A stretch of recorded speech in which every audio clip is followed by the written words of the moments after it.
Oh, there is a big secret that they're not going to open. Because what the East was doing at that time was to counter the West.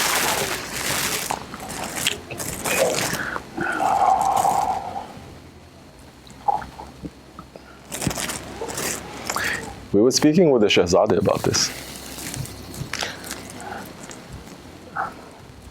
And the Japanese requested for Islamic scholars to go there during the time of Sultan Abdulhamid Khan. That we just celebrated his, not celebrated, we commemorated his urs, his veiling a few days ago. Because at that time when the West was in ascendancy, and this is prior to where? Prior to what? World War I. I was going to say great things was going to happen. No. Disasters were about to happen. And at that time, in the 1900s, early 1900s, let's say, the old world order was already crumbling. They were understanding the new world order is going to come. Why was China destroyed? You think it's so easy to destroy China? Of course, Allah can destroy China like that. Allah can destroy whole nations with just one shout, one wind, anything. They've passed their limits, no. But a 5,000-year-old civilization,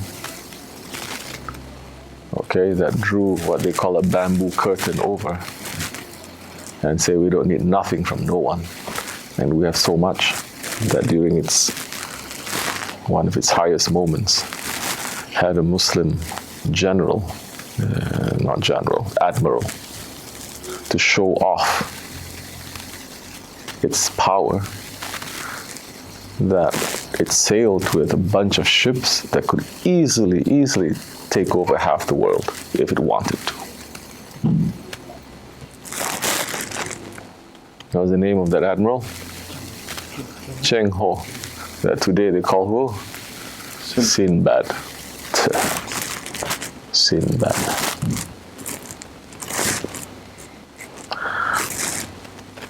They destroyed China. China was. Do you think it's so difficult for China at that time, in the days of the Qing Emperor, especially when it was that woman who was ruling, the Empress Dowager? It wasn't the last emperor. His mother was ruling. They're very slick, women. It can be. And they were taking, do you think it's so difficult for them to take the technology of the West? What the West had to offer at that time? Only the technology. So you can take that, then you can control so many things. We've already crippled India. The Muslims were there for 1,000 years. They crippled it already. India was controlling 25% of the GDP. 25% in the 1700s, 1800s. They took all of that, they brought it to Europe. The Dutch came all the way to Indonesia to take the spice that was worth its weight in gold and more. What, you think they got technology because they were so hardworking, because they were so enlightened, because they were so this and they were so that? When Muslims are going to wake up to history?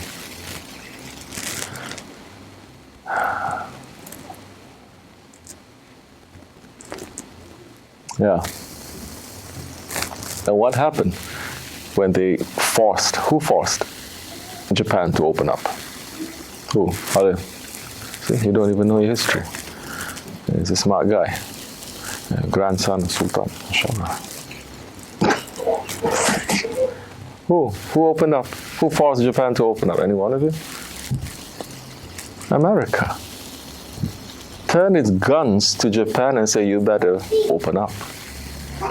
Because it controlled the Pacific corridor, our back alley, our back side. Japan didn't want to open up. They modernized. They opened up, they became modern. What is that called? You don't remember your history, huh? You studied this, didn't you? You didn't take? Meiji Restoration.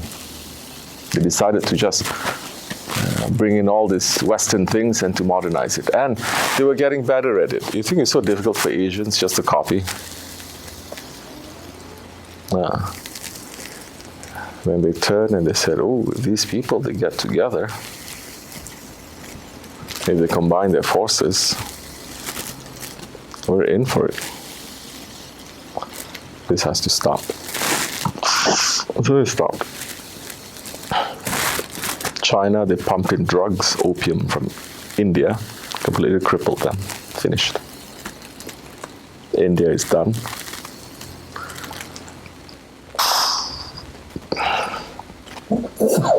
Japan cannot do too much.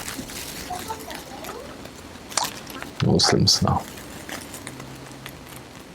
You say Muslims, this one escapes us. The Ottomans, they're bringing East and West together?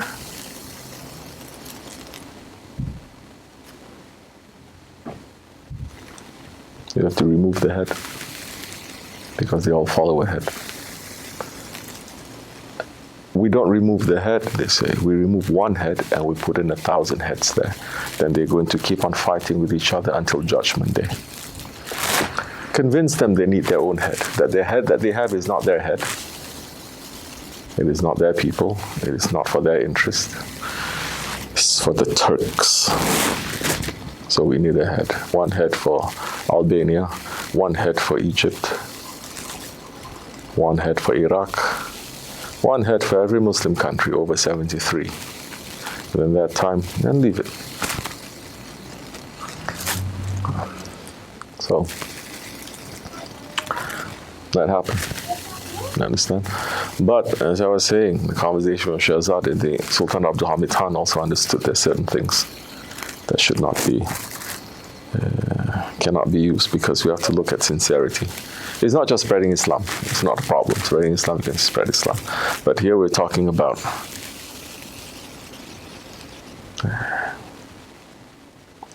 certain divine plans that have to be in action. It cannot just be given to anyone. You understand?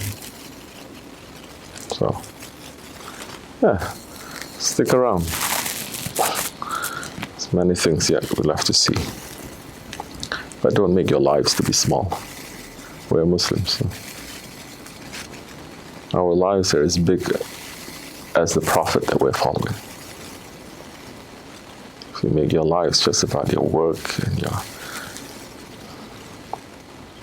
own small sense of happiness and your own small sense of misery, what difference is it from the unbelievers? ومن الله التوفيق. الفاتحة. أعوذ بالله